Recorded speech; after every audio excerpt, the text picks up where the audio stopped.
Hello, this is Clint Halstead, and this is a training course on digital electronics. This is going to be help with lab number 4, which is called SOP Forms. If you look at the lab on page 17, the instructions say draw the unsimplified logic diagram represented by the following Boolean expression. Y equals A and D, or B, D not, and C. So what you do is the first part of this expression inside of the expression under the big not bar, the first thing I'm going to do is do A and D. So this is A and D, gives you an AND gate. And then separately we have B and D not, so B and D not. And then we OR those, actually we NOR those two together. So we have an OR gate with a bar across the top. So those get NORed together. The whole thing here gets ANDed with C. So this is the function Y. An alternative way to do this connections is you could have A, B, C, D over here. You could draw your A vertically and your A not vertically as well. And then you could connect those over here.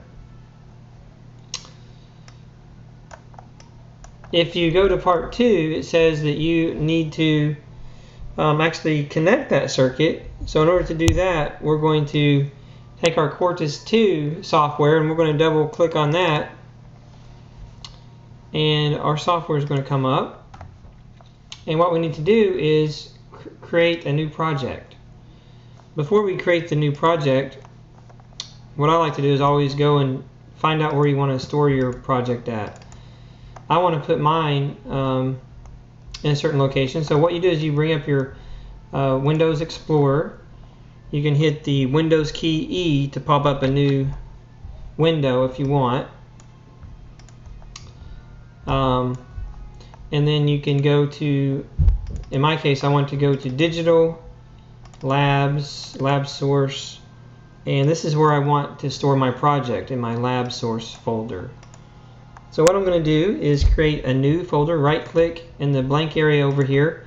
If your screen doesn't look like this, you can change the look of your screen by scrolling through this option menu here. And the one I have is the list mode, which will look like mine. You can say new folder, and what I'm going to call it is 2A, and then I'm going to call it SOP Forms _ Lab 4, and you can call yours the same or something different. So now I have a folder. If you look inside the folder, then there's nothing inside there. That's the way I want it. Inside of here, if you want, you can copy and paste your DE0 assignments. So I'm going to paste that in here. So that'll be the only file I have so far in there.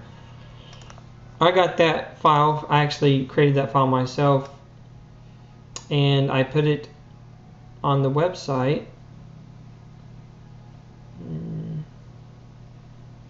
under last week's lab, I believe.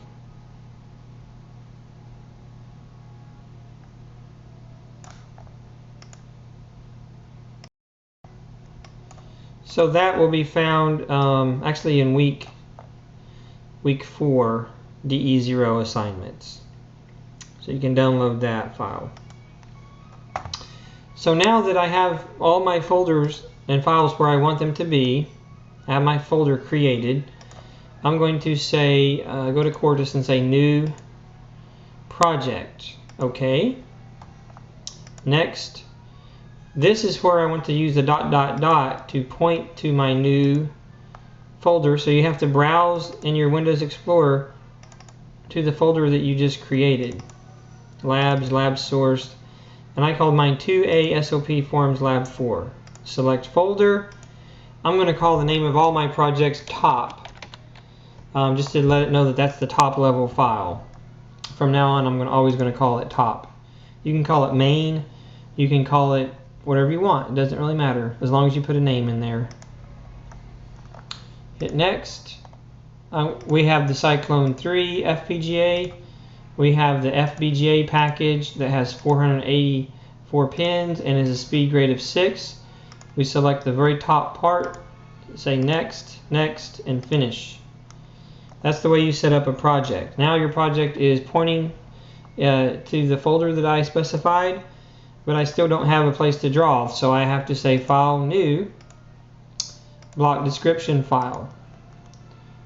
You have to make sure that you create your block description file after you create your project. You can't just go create a project and save it and then close it and then go open Quartus and then create a block description file, because then they won't be linked together.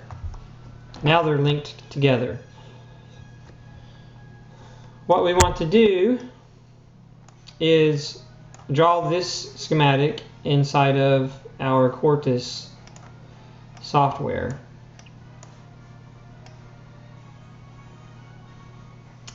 So what I'm going to do, if I'm going to actually create a truth table, that's what we're supposed to do, create a truth table, and then we're going to play around with the switches, and then we're going to see what sort of output we get from this circuit.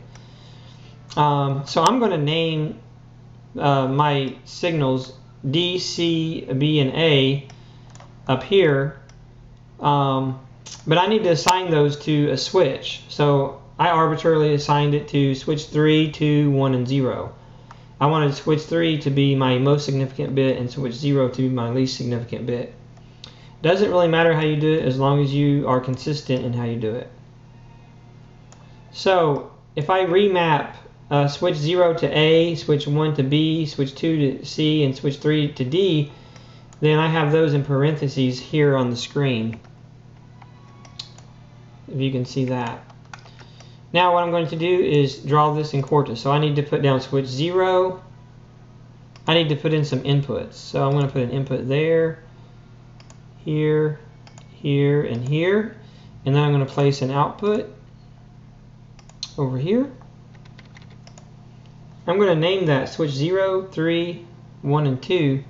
Before I do that, I'm going to import assignments, import the DE0 assignment file that I copied from Moodle. Now if I go and click on assignment editor, I can see that I have switch 0, 1, 2, and 3 question mark means that it hasn't not been assigned, and I have LED G0. So I want to name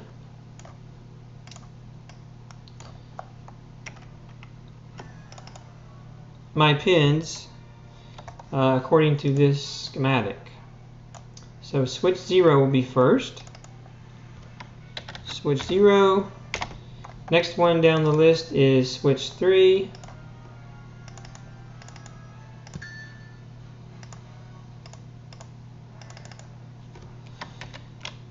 Switch 3. Switch 1. Hit enter.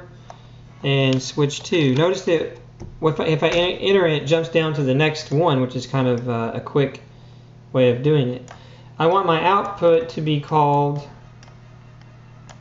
here it's called Y, but I'm going to actually assign it to LED G0. So I'm going to triple click on that. It actually takes 3 clicks to get that to happen. LED G0. Hit enter.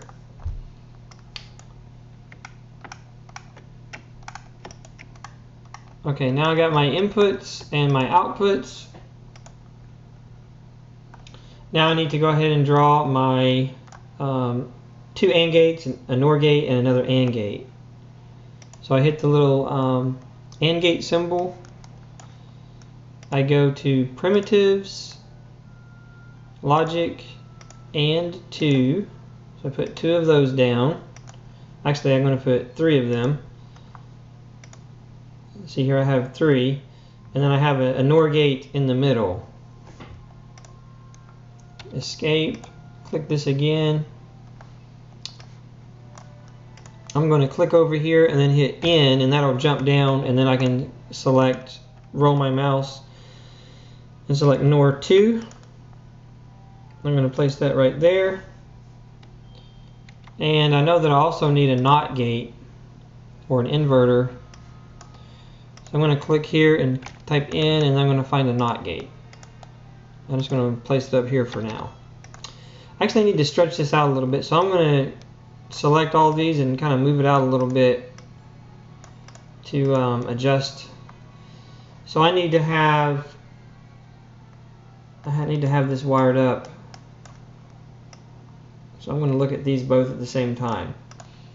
So switch 0 goes here, switch 3 goes there. I'm just looking here.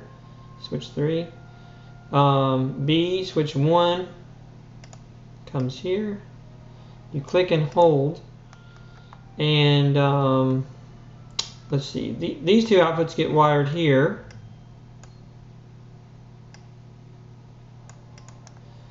This actually has an inverter going from D, so I have a D NOT. So I'm going to click that and rotate it, and then move it down, and then connect that. Now finally, this actually gets wired directly in, and this wire comes down to this point. There we go.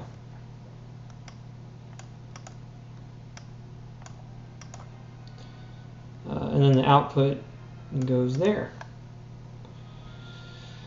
Alright, everything should be good. I can hit save. Now this is the tricky part. I click save, and look what it says. It wants to save in my document folder. Where's my document folder? Well, that's nowhere close to where my project files are at. So I'm going to have to make sure to click here and tell it where I want it to put it. And that is a Windows thing. It has nothing to do with Quartus software. Windows likes to do that. It likes to, I don't really know why it does that. Digital, I want to put it inside of my lab source. So students always tell me they lose their files. They can't find their files. And that is the reason why. It's because Windows likes to default put them in places kind of like your documents folder a lot, and maybe sometimes downloads and different places like that. Many times it'll be the last place you saved a file is where Windows wants to put that. So this is our project folder. Let's go ahead and put this inside of our project folder 2A SOP Forms, hit save. So your project files may be all over your computer. If you're not careful where you save them, they could be all over the place.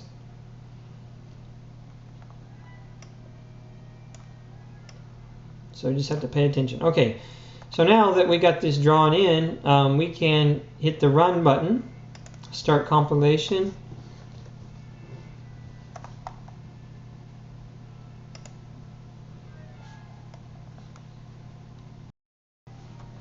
Okay, so this thing has finished. We can see how much we're using.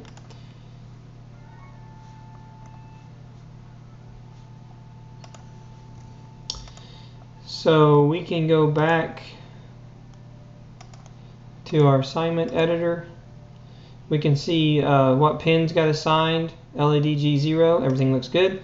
So we can double click program device.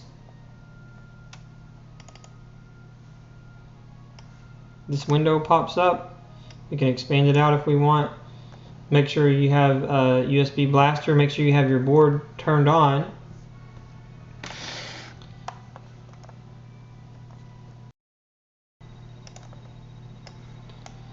So make sure you have your USB plugged in, and then you can hit the on button. The light should start to blink. Now what we're going to do is hit go to hardware setup.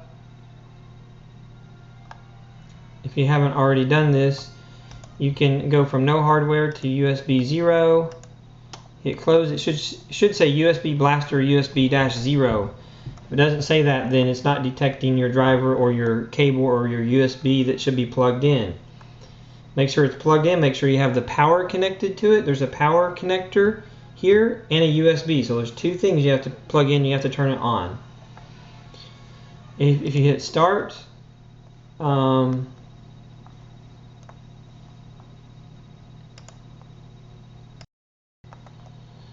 if you hit start, it should say successful. If it says failed, try it again, and many times it'll just program it. Now we're done with that. Notice that the light stopped blinking, and now if I adjust my switches,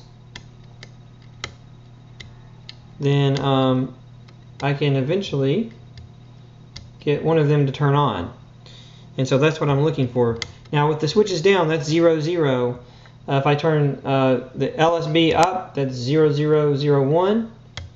And then I'm going to just continue to do that in this sort of an order. So 0, 0, 0, 1. Let me put this over here so I can show you how this works. Okay, so the first one is 0, 0, 0, so I got a 0. I'm going to go up to a 1. That gives me a 0 because the LED is not on. I'm going to try 0, 0, 1, 0. Pull switch 0 down, switch 1 up. That gives me a 0. There's no LED. Then I'm going to go 0, 0, 1, 1. That's going to be the switch up, up, and then down, down. That gives me a 0 because there's no LED lit. And then I'm going to do a 0, 1, 0, 0. So this actually gives me a 1. If you look here, this is lit. So now I'm going to try 0, 1, 0, 1. So I'm going to push this one up. Again, that gives me a 1. So we're going to continue to do that. See, notice there's a dot, dot, dot here on the screen. So that means that there's actually more of these that we have to write out. I didn't write out all of them. Just go in binary order of counting from 0 to 15. And so you should have 15 entries. And good luck with the lab. I think that's about it. Thanks.